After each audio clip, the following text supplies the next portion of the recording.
Good morning everyone and magandang buhay. I'm sure we'll be having a great day. Allow us to introduce ourselves. I am Bryant. And I am Nicole, your tour guide for today. We will be your companion for the rest of the day. But before we proceed of the destination, there are some reminders and safety precaution that I want you to know so that our tour will be smooth, flowing, and hassle-free. So kindly keep in mind, you can always approach us if you need any help. Alright, so let's do a head count first. 1, 2, 3, and 4. Now, I have the whistle with me. If you hear me whistle once, it means we should line up in the front of our transportation because we are going to our next attraction. Secondly, I have a red and green flag that will wave to make it easier to locate. The red flag means denotes stop and the green flag denotes go. But now, I am asking you to remain seated until we reach our destination. Drinking alcohol, smoking in public areas, and littering anywhere is against the law.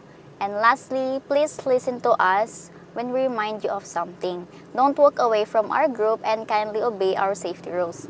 We also have a first aid kit here in case you get into an accident or get wounded. Is everyone ready? Because it's already 6 a.m. and we are about to take off. While en route, we will tell some information about our destination.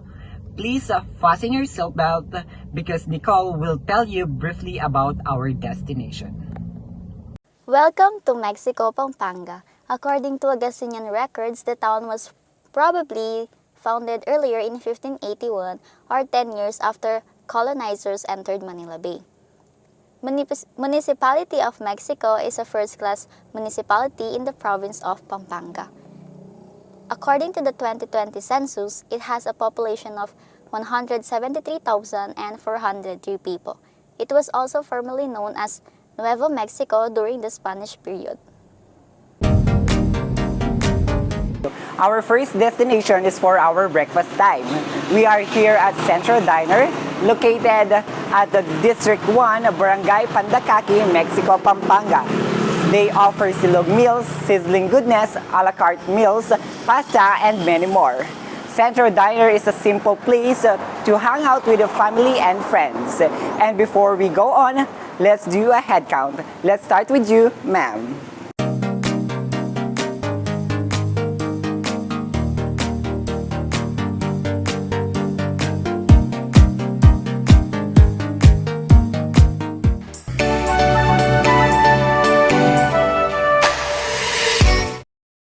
Balemi is the heritage house of Dita Sandico's grandparents, Manuel Sandico and Pilar Hizon.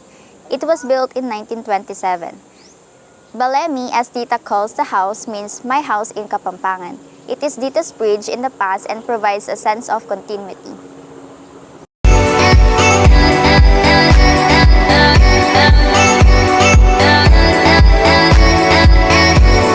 We continue, let's conduct a head count first. Let's begin with you, madam. And now we are here to our third destination. Welcome to San Jose Matulid Chapel. It is an undated Roman Catholic chapel located at Barangay San Jose, Matulid, Mexico, Pampanga. It is believed to be the first church of the town before the Augustinian friars transferred to Barangay Prainian. It is also believed to be the first settlement established by the missionary friars due to the constant flooding of the nearby creek called Sapang Matulid. The chapel architecture is characterized by pillars reaching into its apex, two adorned walls with semicircular arch window, and a wood and a galvanized iron briefly. The interior features ceiling art above the main altar, and the visitors can take pictures and enjoy the chapel. Now, you can rove around and take some pictures or photos and enjoy.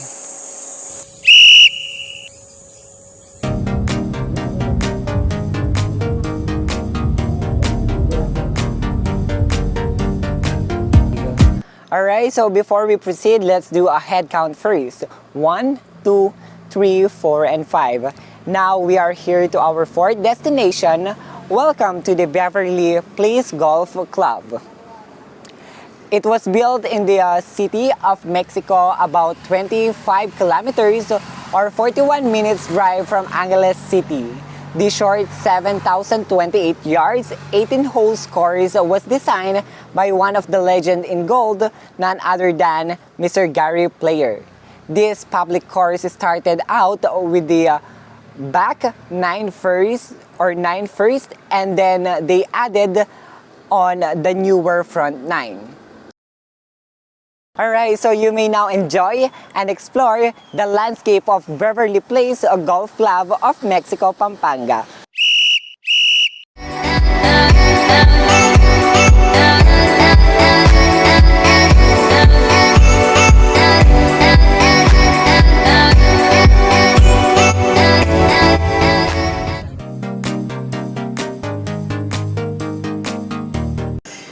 Are you guys hungry? Don't worry, we're now here at Mangantana Restaurant. But before we eat, I will give you some background about this restaurant. Mangantana is located at Lakeshore, Mexico, Pampanga. This restaurant is very popular and has a good reputation. Many food vloggers also visit this restaurant to make mukbangs. Mangantana is a eat-all-you-can restaurant from 5:30 a.m. to 11 a.m. They serve variety of Filipino cuisines, starting from breakfast, fish, pork, chicken, and beef. Now you may enjoy your food.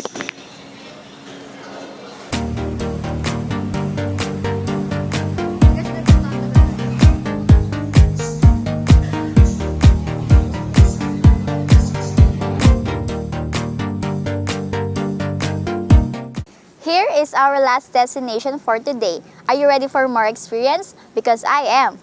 Our last destination is Lakeshore, Mexico, Pampanga. Let's do our head counting to make sure everyone is here. 1, 2, 3, 4, and 5.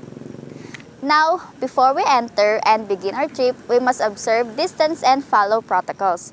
Let me give you a quick background on Lakeshore as we walk inside. Lakeshore is a residential, commercial, and recreational development by Central Country State Incorporation. It is 300 hectares big with a 12-hectare man-made lake and is first place in the Philippines to offer a residence place beside the lake. There are a lot of activities to do such as boat riding, but all entrance fees are included. There is also a lighthouse where tourists can take pictures.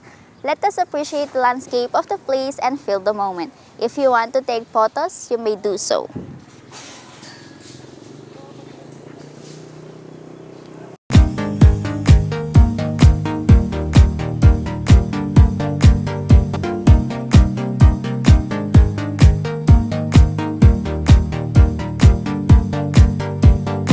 I have all the attention of everyone.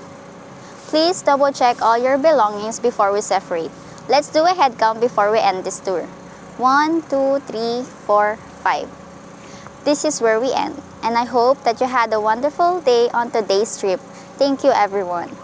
Thank you for choosing our agency to share our destination's history and culture. If you have any questions, please don't hesitate to contact us. Safe travels, everyone.